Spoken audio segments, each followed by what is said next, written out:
600 கோடி ரூபாய் மதிப்புள்ள கட்டுமான நிறுவனத்தின் வாரிசு கேதன் அகர்வால். படிப்பு, அழகு, திறமை நிறைந்த இளைஞர். அவருக்கு ஒரு திருமணம் செய்து வைக்க நினைத்த பெற்றோர் தேடி பிடித்த பெண்தான் ஷியா கோயல். ஷியாவை பார்த்தவுடன் அவரது அழகில் மயங்கி காதலிக்க தொடங்கிவிட்டார் கேத்தன். திருமணம் பற்றி பெரும் கனவே கண்டு வந்துள்ளார். உருகி உருகி காதலித்து வந்த அவர் ஷியாவின் பிறந்த நாளை பிரம்மாண்டமாக கொண்டாட முடிவு செய்திருந்தார்.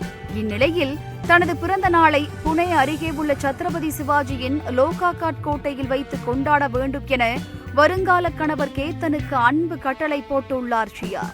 சம்பவம் நடந்த அன்று லோகாகாட் கோட்டைக்கு சென்றுள்ளனர். தொடர்ந்து கேத்தன் கோட்டையில் இருந்து கால் இடறி கீழே விழுந்து விட்டதாக பெற்றோருக்கு தகவல் கூறியுள்ளார் ஷியா.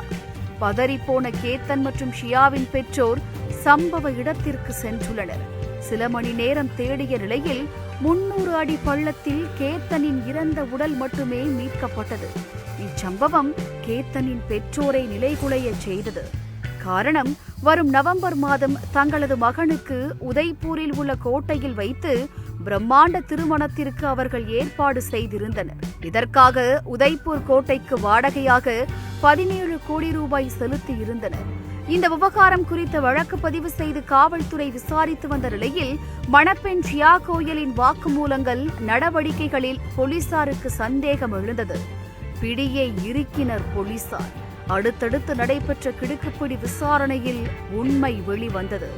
ஷியா கோயல் ஏற்கனவே சேத்தன் சௌத்ரி என்பவனை காதலித்து வந்துள்ளார். இதனால் கேத்தனின் கதையை முடிக்க தனது காதலனுடன் சேர்ந்து திட்டமிட்டுள்ளார். இருவரும் சேர்ந்து கேத்தனை கோட்டையின் உச்சியில் இருந்து கீழே தள்ளிவிட்டுள்ளனர். ஷியாவின் வயது வெறும் 20 மட்டுமே. அவரது காதலன் சேத்தனின் வயது 22. ஷியாவின் காதலை பெற்றோர் ஏற்காமல் பெரும் கோடீஸ்வரரான கேத்தனுக்கு மணம் முடிக்க முடிவு செய்துள்ளனர். இருவரும் திருமணத்திற்கு முன்பே இந்தோனேஷியாவின் பாலி தீவுக்கு இன்பச் சுற்றுலா செல்ல பெற்றோர் ஏற்பாடு செய்துள்ளனர். ஆனால் தனது பாஸ்போர்ட்டை கிழித்து கழிவறையில் வீசிய ஷியா அது காணாமல் போனதாக நாடகமாடியுள்ளார். அதேபோல் ஷியாவின் பிறந்த நாளை கொண்டாட 40 அறைகள் கொண்ட பிரம்மாண்ட மகாபாலேஸ்வரில் உள்ள ரிசார்ட்டை புக் செய்திருந்தார் கேத்தன். ஆனால் அதனையும் சாதுரியமாக நாடகமாடி தவிர்த்து விட்டார் ஷியா.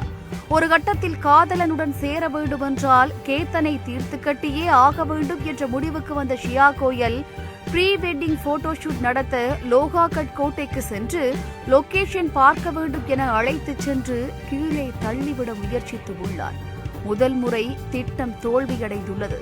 அதே நேரம் கேத்தனுக்கு சந்தேகம் வரவில்லை.